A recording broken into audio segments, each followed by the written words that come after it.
Bismillah. Assalamualaikum warahmatullahi wabarakatuh. Bismillah, alhamdulillah, assalatu wassalamu ala rasulillah wa ala alihi wa ashabihi wa mawalah. Alhamdulillah kita malam hari ini bisa ketemu lagi untuk melanjutkan ngaji filsafat. Kita mulai masuk ke tema-tema yang agak dalam. Makanya ruangnya dimasukkan agak ke dalam lagi. Nanti kalau semakin dalam semakin bisa lama-lama. Oke. Pengantar epistemologi Islam kebenaran. Kita masuk ke salah satu isu besar dalam kajian epistemologi, yaitu skeptisisme.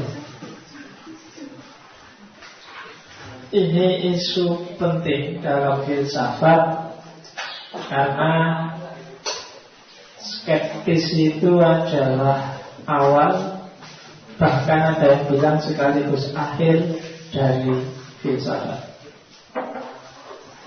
Orang gak akan mau mikir kalau dia tidak skeptis duluan, ya kan? Ya. Lawannya skeptis itu kan manut. Jadi kalau apa-apa manut berarti gak skeptis. Secara umum biasanya skeptis itu didefinisikan sebagai keraguan terhadap kemampuan manusia untuk mengetahui sesuatu secara tepat.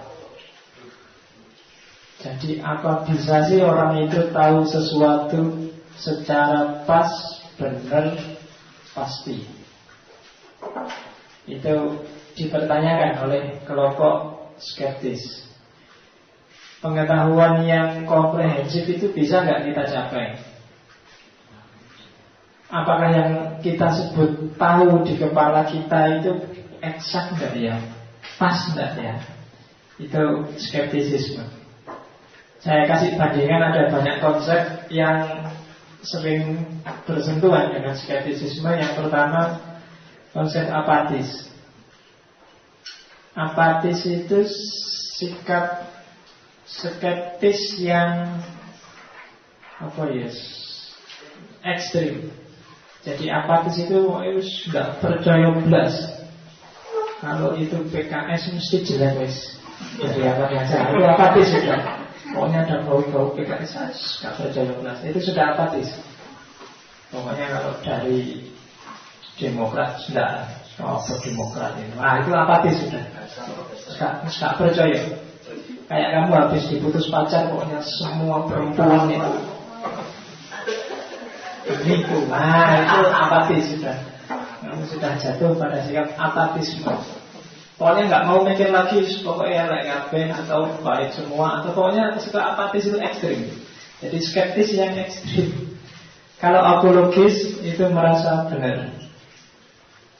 Apologis itu agak mirip dogmatis. Jadi itu kan kamu pakai akal, pakai rasio, terus merasa itulah yang paling pas, yang paling benar. Itu kayak kebalikannya apatis. Kalau dogmatis itu berpegangan pada dogma secara kaku. Nah, dan nanti kritis. Kritis itu sebenarnya sejenis skeptis, tapi skeptis yang cerdas, itu kritis. Makanya tadi saya bilang isinya filsafat itu sebenarnya ya skeptisisme. Apatisme, ada apologisme, ada dogmatisme, ada kritisisme. Secara umum skeptisisme. Tema ini sering lenyap dalam kajian filsafat di kampus-kampus karena memang isinya agak jelimet, agak rumit. Oleh karena itu malam ini kita belajar skeptis. Jangan versi rumitnya, versi santainya aja. Yang penting kita ngerti, kayak gitu karepe skeptis itu. Hampir semua filosof punya persepsi tentang apa itu skeptisisme. Bahkan filsafat Yunani yang kita anggap paling kuno memuncak gara-gara ada kelompok skeptis namanya kaum sofis. Nanti kita lihat, kita cermati satu-satu dan pelan-pelan. Oke, jenisnya banyak. Kalau itu saya jelaskan satu-satu bisa panjang dan kamu puyeng. Kamu ketahui aja secara sekilas kalau dengar istilah-istilah itu. Ada dogmatic skepticism, ada Pyrrhonian skepticism, ada empiricist fondasionalism, ada rasionalis fondasionalism, dan ada authoritarianism. Kamu tidak harus balapan nulis ya. Kalau mau filenya kamu copy aja. Sekarang juga tidak apa-apa. Kasihan kamu capek-capek nulis. Ya, diperhatikan aja, dipahami, tidak apa-apa. Zaman sekarang jangan mau dibodohi dosennya. Kalau cuma adanya copy aja filenya. Jangan balapan nulis. Kalau balapan nulis kadang-kadang yang kamu tulis nggak lengkap, jadi begitu di rumah dibaca lagi tidak jelas, di kelas juga tidak paham, mau kamu konsentrasi nulis. Jadi perhatikan aja yang di sini. Yang pertama, dogmatic skepticism itu kayak apatis tadi. Jadi nggak mungkin orang tahu sesuatu. Tidak akan orang bisa nyampe pada kebenaran yang pasti, yang sejati. Semua klaimnya orang itu tidak ada yang pasti. Semuanya tidak komprehensif. Tidak komprehensif itu berarti keliru. Kamu merasa tahu tentang LHI, bagi kelompok dogmatis enggak. Kamu hanya tahu seujung kukunya. Informasimu tentang fatona itu belum ada apa-apanya. Yang kamu ketahui cuma 4, padahal 40 gitu. Itu kan katanya PPATK 40. Dogmatis, nggak bisa. Pengetahuan tentang apapun itu cuma nggak ada yang pasti. Ketika kamu mengakui bahwa manusia itu terbatas, berarti pengetahuanmu juga terbatas. Pengetahuan yang terbatas itu kan nama lain pengetahuan yang tidak komprehensif. Tidak komprehensif berarti ya keliru, karena nggak lengkap. Oke. Ada Pyrrho ini filosof lanjutan, filosof Yunani yang mengembangkan skeptisisme. Namanya Pyrrhonian. Tokoh besarnya skeptisisme Yunani itu Pyrrho. Katanya Pyrrho, kepastian itu tidak mungkin. Maka pengetahuan yang eksak pasti tentang apapun itu tidak mungkin. Karena itu orang bijaksana berarti sofis zaman itu tidak boleh klaim. Tidak boleh kamu merasa bahwa pengetahuan ini loh yang benar. Karena indera bisa menipu, akal bisa keliru, perasaan bisa sentimen, jadi nggak ada parameter kebenaran yang pas. Maka katanya Pyrrho tidak mungkin pasti tentang apapun. 1 tambah 1 2 juga tergantung konteksnya apa dulu. Jadi tidak pasti. Nah, ada variasi skeptisisme. Nanti kita jelaskan satu-satu itu nanti di belakang ada. Yang namanya empiricist fondasionalism. Ini tokohnya David Hume.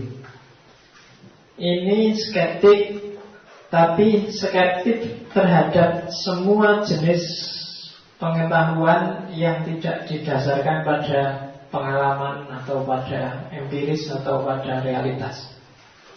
Itu namanya empiricist fondasionalism. Jadi semua teori yang hanya teori itu tidak bisa dipastikan kebenarannya. Itu namanya empiris. Segala teori harus ada dasar realitasnya. Kalau nggak ada realitasnya itu keliru. Kalau bahasa internetannya itu hoax. Apa hoax ini? Ya, kamu kan sering lihat istilah hoax. Nah itu katanya kelompok empiris. Jadi kalau ada yang bilang, wah ternyata Ahmad Fatona itu 40, faktanya dulu, kalau cuma itu enggak bisa. LHI itu ternyata kumpul kebo. Kalau cuma ngomong itu hoax. Buktinya mana? Fotonya mana? Videonya mana? Kalau enggak itu hoax, enggak ada buktinya. Nah itu empirisis, enggak ada bukti nyatanya. Umat Islam itu adalah agama yang cinta damai. Buktinya mana dulu? Faktanya kok malah banyak yang tawuran, kok malah banyak yang bom-boman, kok malah banyak yang bunuh-bunuhan. Nah itu kalau katanya kelompok empirisis berarti keliru. Argumenmu, klaimmu tidak dipercaya. Itu empirisis, nanti kita lihat David Hume. Terus ada rasionalis foundation, fondasionalisme. Ini lawannya kelompok empirisis. Justru katanya kelompok rasionalis, semua rumusan teoritis yang dasarnya hanya panca indera, faktual, itu sifatnya pasti subjektif atau bahkan manipulatif. Hanya akal yang bisa menemukan kebenaran yang universal. Kalau dasarnya cuma realitas, realitas itu bisa berubah-ubah. Yang dulu kamu anggap bagus, sekarang bisa jadi jelek. Akal yang bisa bilang, bisa menemukan kebenaran yang universal. Subjektif. Bagi teman-teman PKS mungkin, luar masalahnya orang kawin 4 itu sunnah kok. Quran ada, Nabi juga menyarankan. Bagi kamu kan kawin kok 4, 1 aja nggak dapat. Ya, subjektif toh. Sama-sama tentang kawin 4. Maka yang bisa ketemu kebenaran universal itu bukan fakta, tapi akal. Kalau cuma lihat fakta, orang bisa keliru. Dari jauh kelihatan cakep, begitu dekat tambah cakep. Jadi panca indera sering manipulatif, sering keliru. Oke. Yang terakhir otoritarianisme. Kalau otoritarianisme itu pandangan bahwa kita nggak akan bisa tahu kebenaran. Yang tahu kebenaran hanya orang-orang tertentu yang ahlinya. Itu otoritarianisme. Kalau tentang fikih ya berarti hanya ahli fikih yang tahu. Kalau tentang kesehatan hanya dokter yang tahu. Kita ikut aja apa kata mereka. Mereka yang punya otoritas. Itu jenis skeptik juga. Berarti pandangan bahwa kamu tidak mungkin bisa tahu kebenaran. Yang bisa tahu kebenaran itu ahlinya saja. Itu namanya otoritarianisme.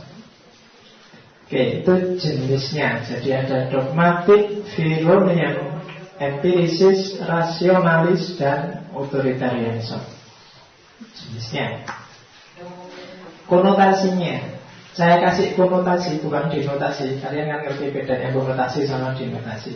Biasanya secara umum orang menganggap bahwa skeptisisme itu anti 3 hal. Yang pertama anti epistemologi, anti metafisika, dan anti etika. Saya sebut konotasi. Konotasi itu berarti bisa kok diartikan ke situ, tapi tidak selalu begitu. Maksudnya itu konotasi.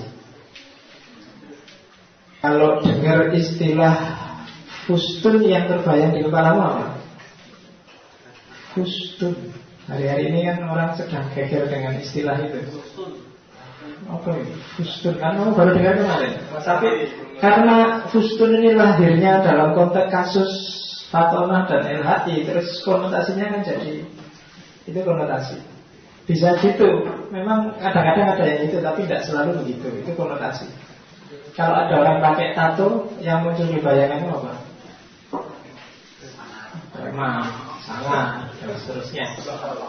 Ya, kan di TV tadi kan baru ada orang pakai tato. Ada artis yang punya tato di uter, di pantat, saya nggak masalah tatonya, bikinnya itu gimana? Ya kan, kamu jangan ya. Iya kan, tadi di Metro itu kan ada seni bikin tato itu kan. Artis-artis ada yang di dadanya dikasih tato, ada yang punya tato di sini. Ada, tak lihat ada. Tatonya putih. Iya, tatonya putih gambar pink. Oke, jadi skeptisisme kadang dikonotasikan sebagai anti epistemologi. Berarti apa? Dia skeptis terhadap kemampuan orang untuk nyampe pada pengetahuan yang pasti. Epistemanya pun tidak akan sampai pada kepastian. anti epistemologi. Cara berpikir apapun, kamu mau pakai akal, pakai empiris, pakai ayat, pakai apapun, tidak akan sampai pada kepastian. Jadi semua bola mau pakai apa aja. Dia anti epistemologi. Kalau selama ini kan di epistemologi orang debat, yang paling bagus itu ya pakai akal, yang paling bagus pakai empiris. Tapi secara umum bagi skeptis nggak ada satupun yang bisa mutlak pasti nyampe pada kebenaran. Variasinya sangat banyak. Yang kedua, anti metafisika. Kenapa sih anti metafisika? Karena yang namanya metafisika, seluruh konsep, seluruh teori dalam metafisika, kalau di filsafat namanya filsafat spekulatif. Spekulasi hubungan jiwa dan badan, itu kan spekulasi. Orang ya, gimana pasnya juga tidak tahu, wong itu bahkan metafisik. Ada akal, ada otak kanan, ada otak kiri, ada otak tengah misalnya. Itu kan sebenarnya barang metafisik, meskipun dicoba dirumuskan secara fisika. Kenapa sih? Karena otak terus dikonotasikan dengan cara berpikir. Otak dan akal itu kan ada jarak. Tapi kemudian orang pilih konsep otak kanan untuk mikir A, otak kiri untuk mikir B, dan seterusnya. Nah, yang kayak gini-gini ini kalau kelompok skeptis, masa begitu? Nah, itu anti metafisika. Dan yang terakhir anti etika. Sekali lagi ini konotasi. Dalam konteks tertentu skeptis memang anti etika, karena bagi dia etik itu kebenaran yang sifatnya intersubjektif. Minggu lalu sudah saya jelaskan apa itu intersubjektif. Jadi itu konvensi, kesepakatan saja. Kalau itu kesepakatan, ya pasti nilai kebenarannya nggak mutlak. Kalau orang se-Indonesia sekarang menyepakati bahwa kayak di Perancis kemarin, hubungan sesama jenis itu legal, maka jadilah itu etis. Hubungan sesama jenis itu. Di kita kan nggak boleh sesama jenis, antara laki-laki dan laki-laki, perempuan dan perempuan. Itu kan kalau di sini nggak boleh. Kemarin di Perancis dilegalkan, berarti di sana etis, tapi di sini nggak etis. Makanya kalau ada yang kemarin Farhad Abbas nuduh, ternyata sama ya, LHI sama Fatona itu sama-sama suka perempuan.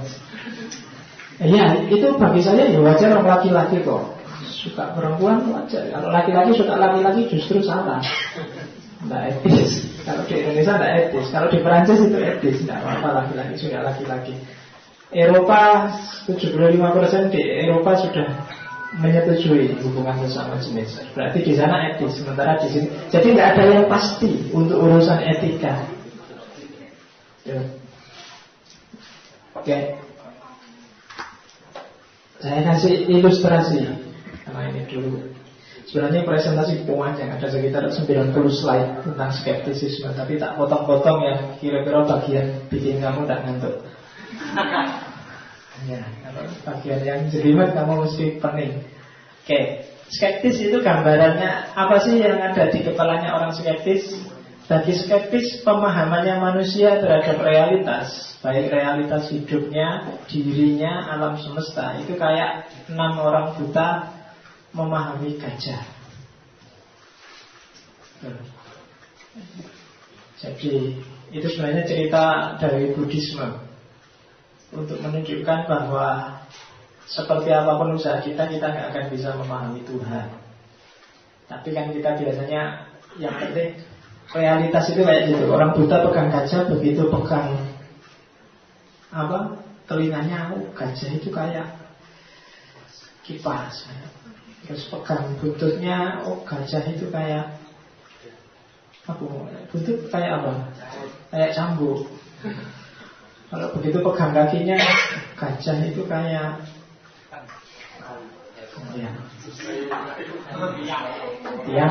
apalah bayangannya gitu. Kalau pegang belalainya berarti gajah itu kayak pikiranmu ulo terus. Oke, pokoknya gitulah. Nah, orang memahami realitas juga begitu. Sejauh jangkauanmu, sejauh yang bisa kamu pegang, sejauh yang bisa kamu raih, itulah nanti yang masuk di kepalamu. Dan pemahamanmu kayak itu. Itu ilustrasi. Ilustrasi kedua, ini sebenarnya ilustrasi. Ini saya lupa, kalau nggak Ghazali, Hanafi yang bilang bahwa tidak ada pendapat yang mutlak. Ini konteksnya biasanya pemikiran agama, fikih. Syafi'i, ya boleh kan apa-apa. Oke, kalau di pondok saya kitab kuning, tapi kitab kuningnya bukan fikih. Ya, saya biasanya pakai ulumul Quran atau pakai mantek. Kalau fikih saya tidak terlalu ngangkat. Tapi ya itulah, karena fikih itu kan sering-sering permasalahannya sebenarnya fikih itu urusan bumi, tapi sering-sering bikin isu-isu langit. Itu yang saya susah.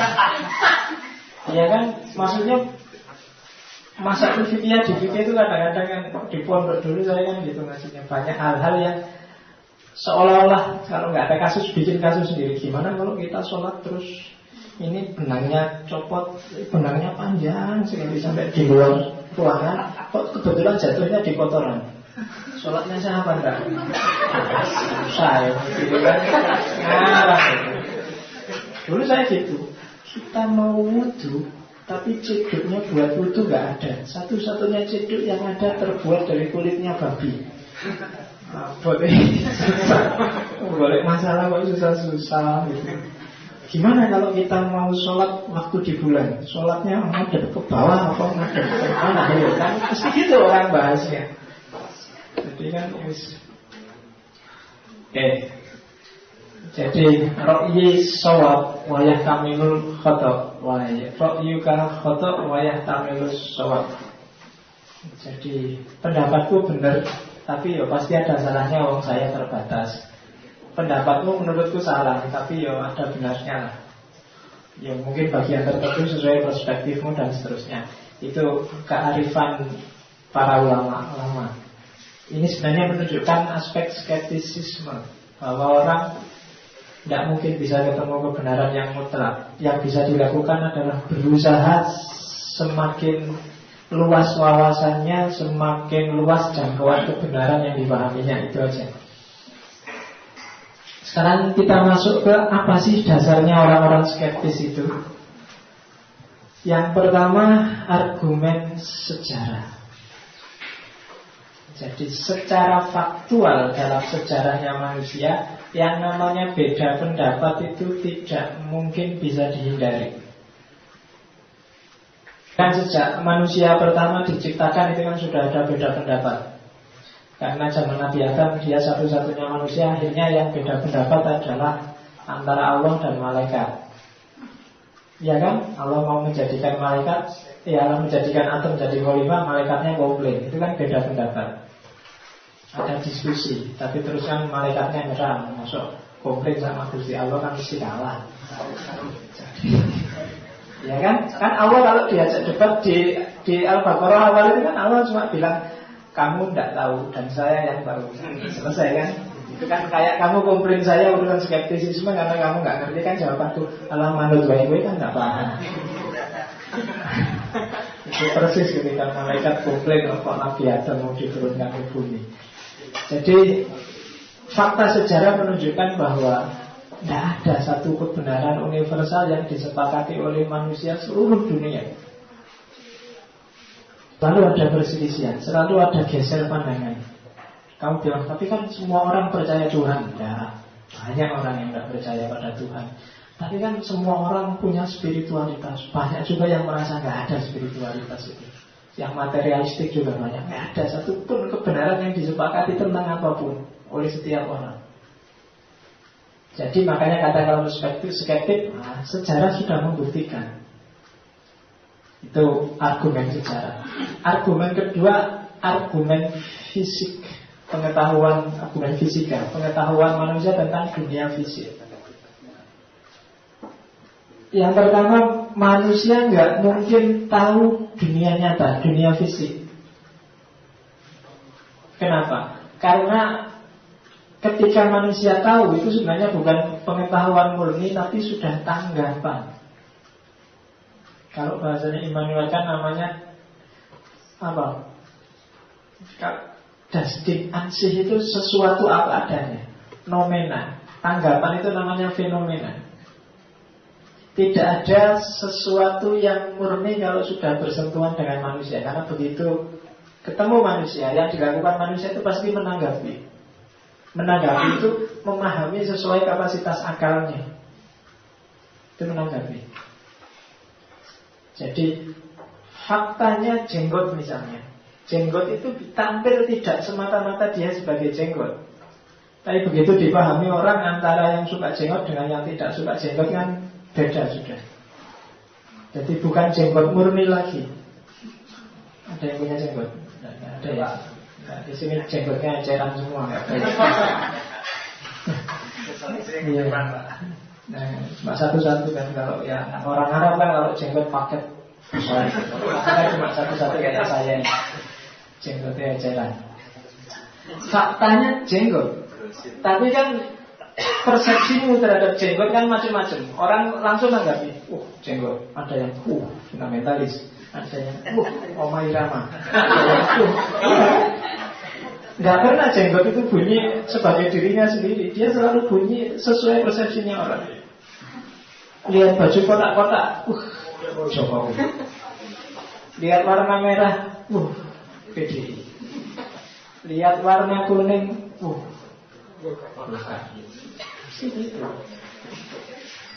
lihat warna hitam, PKS. PKS kan benderanya warnanya hitam. Yang kedua, yang namanya pengetahuan itu sumbernya memang objek. Tapi keberadaan pengetahuan itu tidak di objek, tapi di subjek. Jadi faktanya adalah apa wis? Tornado di Amerika. Di luar dirimu ada fakta tornado, tapi sebenarnya fenomena tornado itu kalau ingin tahu apa sih tornado itu kan tanyanya ke dalam dirimu. Jadi pengetahuan itu ada dalam dirinya subjek, tidak ada di luar subjek. Meskipun bahannya dari luar subjek. Ketika itu ada dalam diri seorang subjek, ya pasti saja bisa beda-beda. Karena subjek ini membunyikan pengetahuan secara beda-beda. Ada yang itu hukuman buat Amerika. Ada yang bilang, wah itu memang sekarang kondisi alam tidak seimbang. Ada yang bilang, wah itu ujian. Wah itu Amerika sedang disayang oleh Allah, dikasih ujian mengenai kan gitu. Kamu gak berani bilang gitu karena yang punya Amerika. Kalau bencana di Indonesia, itu ujian dari Allah, kita harus sabar. Tapi kalau Amerika itu hukuman dari Allah, kan gitu. Jadi kenapa itu persepsi yang bunyi kan dirimu sebagai subjek. Kemudian kenapa sih nggak pasti ya? Karena indera itu memberi informasi sejauh yang dia tangkap. Tidak seperti apa fakta, seperti apa kenyataan. Makanya kemarin saya bilang kan, yang namanya alam goib itu jauh lebih luas daripada alam yang tidak goib. Kita ada di sini, di kelas ini, maka kelas yang kita tempati sekarang itu kan goib. Kita nggak tahu. Di belakang saya ini kan sudah goib. Saya cuma lihat ke depan, maka di sini nggak ada apa, ada jejak, ada apa, saya nggak tahu. Itu kan alam goib berarti ya.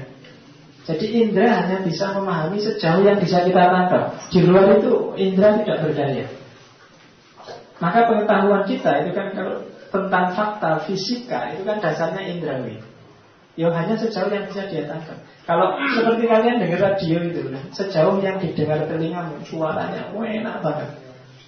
Bayanganmu ini kalau suaranya selembut ini, orangnya mesti cakep, orangnya mesti lembut. Begitu ketemu orangnya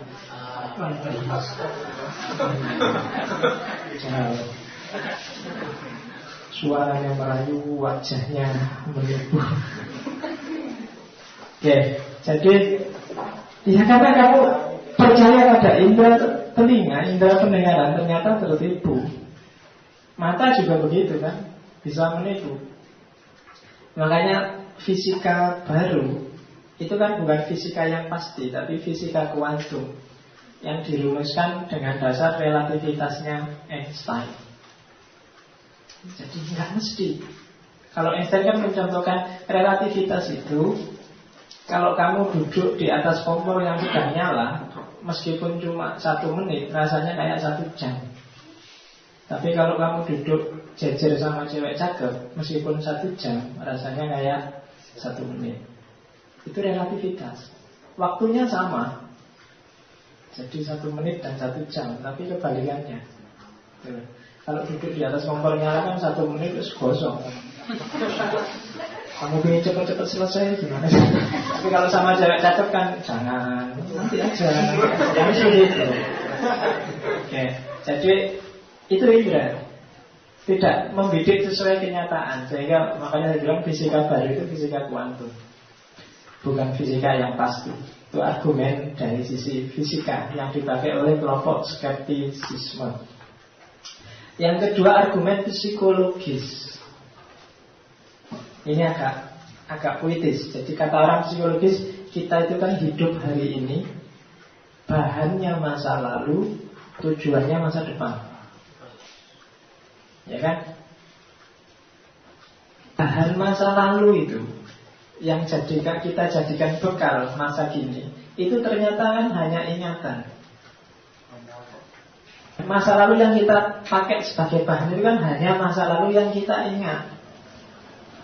Kita hidup sekitar 20-an tahun lah seumuran teman-teman ini. Itu kan dari 20 tahun hidup itu kan sudah banyak sekali peristiwa. Tapi yang kita pakai jadi pedoman hidup kan paling beberapa momen, hanya yang kita ingat-ingat saja, tidak semuanya. Baik yang formal maupun non formal. Yang formal kayak yang di sekolahan itu saya nggak berani jamin ilmu SD, SMP, SMA masih ada sisanya di kepala. Jangankan yang itu, habis ujian masuk di kelas, keluar besok seandainya diujikan lagi, kamu mesti nggak berani. Ingatanmu pendek, apalagi ingatannya orang Indonesia. Ya kan?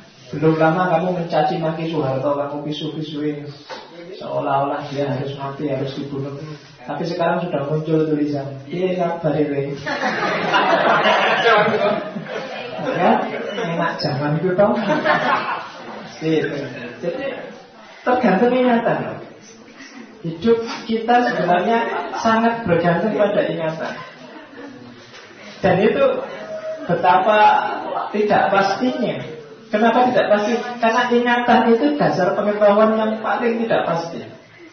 Kalau empiris mending pasti, pakai akal pasti. Tapi kalau ingatan kan tidak pasti. Sementara kalau tadi dibilang dasarnya ingatan dan untuk masa depan. Dan masa depan itu kan barang yang tidak jelas. Menghadapi masa depan yang kita lakukan kan bukan ingatan tapi spekulasi. Kan? Yang satu, jadi kita hidup hari ini itu dengan bekal yang kita ingat saja dan tujuannya adalah spekulasi. Pasti tidak mesti ya, gitu kan? Spekulasi ini kan kira-kira. Kalau wajahku kayak gini, ya besok kira-kira artis lah. Nah, itu kan spekulasi. Ya, artis bagiannya dipukuli. Jadi itu spekulasi. Kamu kira-kira besok cita-citanya jadi apa? Saya mau jadi dokter misalnya. Itu kan spekulasi. Ingin jadi dokter waktu kuliah UIN. Jurusannya tafsir hadis. Dokter, ayo kasih tahu dari dokter jadi dukun kan. Oke, spekulasi tidak jelas. Di depan itu ada apa yang nggak jelas. Bahannya hanya ingatan-ingatan saja. Itu argumen psikologi. Jadi secara fisika, secara psikologi dan secara sejarah, katanya orang skeptik menuntut kita untuk jadi orang yang skeptis. Sehingga kesimpulannya, skeptis itu punya dua model. Yang pertama model relativisme. Jadi tidak percaya manusia itu bisa tahu sesuatu secara mutlak, maka hasil pengetahuannya manusia semuanya sifatnya relatif. Nah, ada yang metodis. Yang satu jenisnya relativitas, yang satu jenisnya metode. Dalam arti model yang kedua ini model bertanya. Ada teori apapun, ada konsep apapun, ada pengetahuan apapun, kamu tanyakan lagi, apa memang begitu yang benar. Nah, kalau yang pertama tidak percaya bahwa manusia itu punya pengetahuan sehingga semua hasil pengetahuan manusia dianggap relatif. Dan yang kedua, mempertanyakan lagi semua konsep, semua teori yang selama ini kita anggap benar. Itu dua kerjanya orang-orang skeptis. Untuk sementara selama ini istilah skeptis itu dalam hidup sehari-hari kita biasanya konotasinya negatif. Padahal ya saya bilang tadi, di level yang kedua ini, bahwa orang harus siap dan selalu mempertanyakan hidupnya, itu konotasinya skeptis itu positif. Nanti kita lihat, apa boleh orang selalu relatif. Relativisme ada dua, ada relatif moderat dan ekstrim. Yang ekstrim itu nanti namanya nihilisme. Kalau yang moderat adalah persepsi bahwa segala sesuatu itu benar salahnya gak ada yang pasti, karena dia sifatnya tergantung. Itu tak kasih contoh teori jaringan maknanya Derrida. Tergantung itu maksudnya bisa tergantung orang melihat dengan kacamata apa yang melihat, bisa tergantung objek yang dilihat itu apanya, bisa tergantung orang melihat ini untuk kepentingan apa. Barangnya bisa sama, tapi kalau saya pakai kacamata yang berbeda, itu hasilnya bisa beda. Tembok ini hijau, tapi kalau saya pakai kacamata hitam, maka warnanya jadi hitam. Itu kacamata. Jadi sifatnya tergantung. Mungkin tembok ini nggak jadi hijau lagi kalau saya melihatnya dari jarak 100 km misalnya. Warnanya sudah nggak kelihatan hijau lagi, tapi kelihatan 1 kilo ya kelihatan hilang. Segala hal yang ada hubungannya dengan manusia itu sifatnya tergantung, perspektif. Maka kalau katanya relativisme yang moderat, kalau kalian kuliahnya bidang humaniora, sosiologi, antropologi, agama, itu kan humaniora. Semua teorinya itu sifatnya relatif. Relatif dalam arti tergantung loh. Kamu melihat dari mana dulu. Tidak ada yang pasti. Agama yang kamu anggap pasti kan juga tergantung. Beras itu halal atau haram? Iya, tergantung. Tidak mesti. Pisang itu haram atau halal? Nikah itu haram, halal, wajib, mubah, makruh. Kira-kira ada nggak nikah yang sunnah? Ada. Nikah yang haram kira-kira gimana?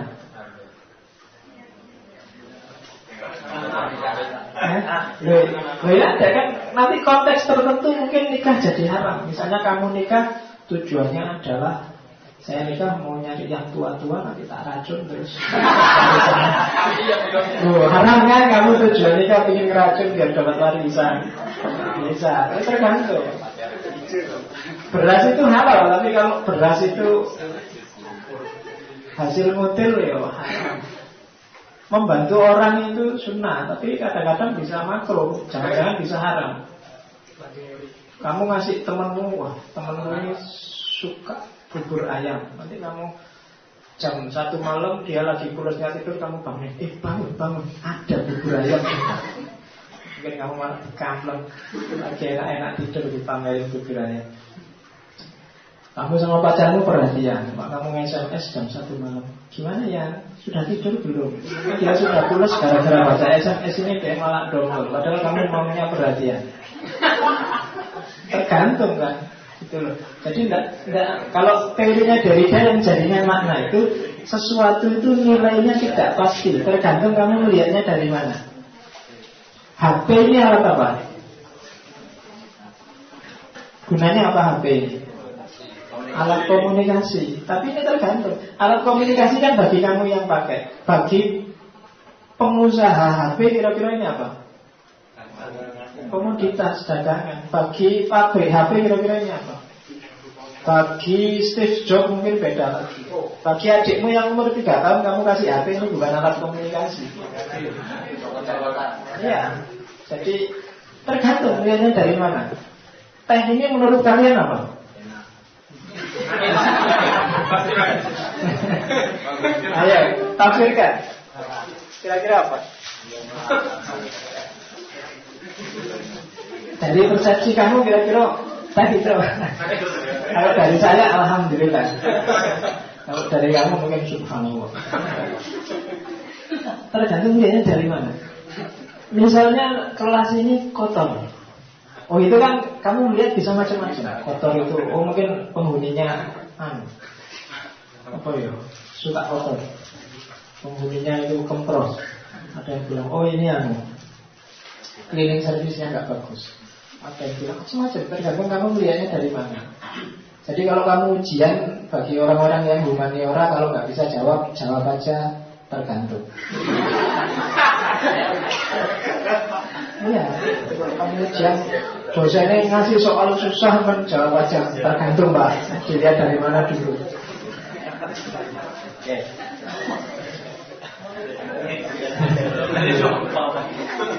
Saya pernah sama dosen gegeran gara-gara tergantung, cuma gegerannya guyon. Pak kasih itu segalanya kan tergantung. Kok bisa Pak? Tergantung itu kan kalau pakai sarung, kalau pakai celana. Aku lama mikir kalau bisa tergantung. Iya. Sudah aku baru paham kalau tergantung itu kan kalau pakai sarung, kalau tidak ya. Ya wes, suara semua. Oke, yo kamu jangan dipikir sekarang, dipikir di rumah. Apa maksudnya tergantung? Oke, ini boleh. Yo bikin seminar internasional tentang tergantung, judulnya itu. Yo kan kita di seminar internasional judul besarnya tergantung. Jangan dikasih ilustrasi gambar. Oke, terus yang ekstrim namanya nihilisme. Kalau tadi tergantung, tapi kalau di nihilisme, di pelopor Indonesia dan kawan-kawan sudah total, tidak ada objektif meaning. Nilai tujuan apapun itu dalam hidup yang sifatnya ideal itu relatif total. Tidak pakai tergantung-tergantungan, itu bikinan untuk kepentingan tertentu, untuk misi tertentu, untuk pokoknya subjektivitas manusia yang total itu nihilis. Orang relativis, orang yang tidak percaya ada kebenaran pasti kalau levelnya moderat masih masuk akal. Tapi kalau sudah nihilis itu berat kamu hidup. Tidak ada satupun yang kamu percaya dalam itu. Orang baik tidak ada yang kamu percaya, orang jujur itu kan pura-pura tadi. Ya kan karma itu kan tidak percaya kalau agama itu bisa. Agama itu kan cuma manipulasi. Prinsip utamanya ekonomi. Jadi ujung-ujungnya kalau di rumah itu mesti ketemunya ekonomi. Bikin partai bersih, partai dakwah, partai tetap nanti akhirnya ekonomi. Itu kecurigaannya maka dia tidak percaya kalau ada orang pakai jargon-jargon agama untuk kita agama bisa menyelesaikan masalah enggak, ujung-ujungnya ekonomi. Kebalikannya Freud. Kalau Freud bukan ekonomi ujungnya, tapi ujung-ujungnya mesti seks. Ngomong bulat macam-macam malah paling ujung-ujungnya seks.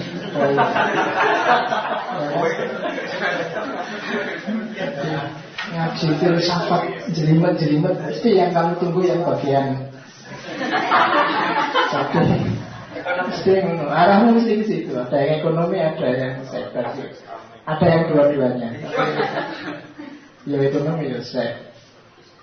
Ya berarti kesuksesan itu kan kalau kamu kaya raya dan istri banyak kan itu kelompok nihilis. Nanti ada sesi sendiri. Nihilis biasanya kelompok eksistensialis postmodern awal itu kebanyakan nihilis. Kalau ada waktu nanti di metafisika kita bahas itu.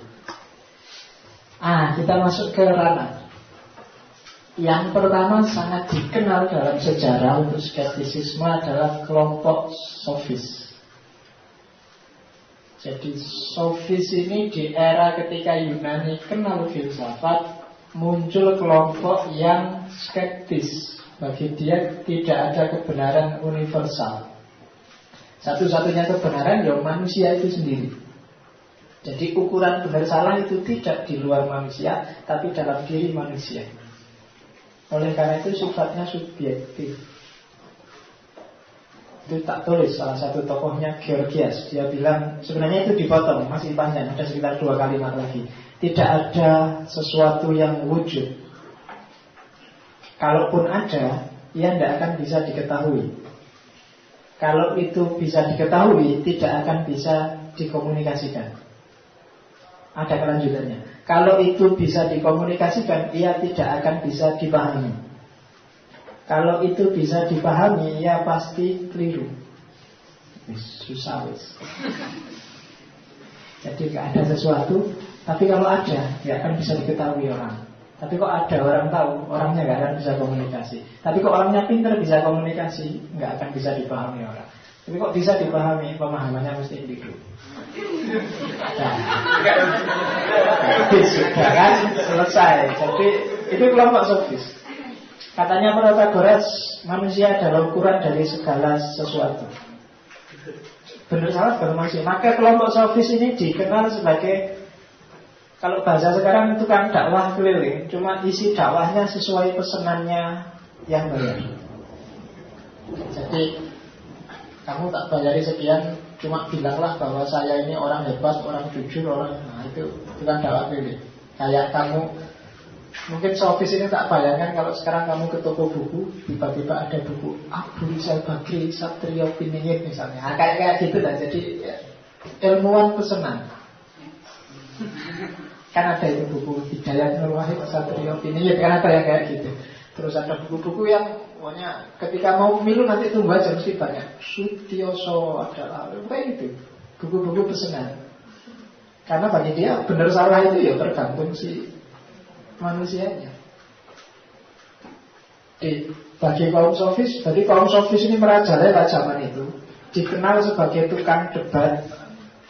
Kerjaannya kalau nggak dakwah keliling di kantor-kantor pengacara, di kantornya. Jadi kalau bahasa zaman dulu namanya pokrol. Pokrol itu kalau kamu mau lihat contohnya sekarang adalah Indonesia Lions Club. Oh itu isinya pokrol. Pokrol itu ngomong sakar dewe seperti menang. Karena bagi dia ada kebenaran absolut. Kebenaran itu tergantung setiap orang. Parameternya ya orang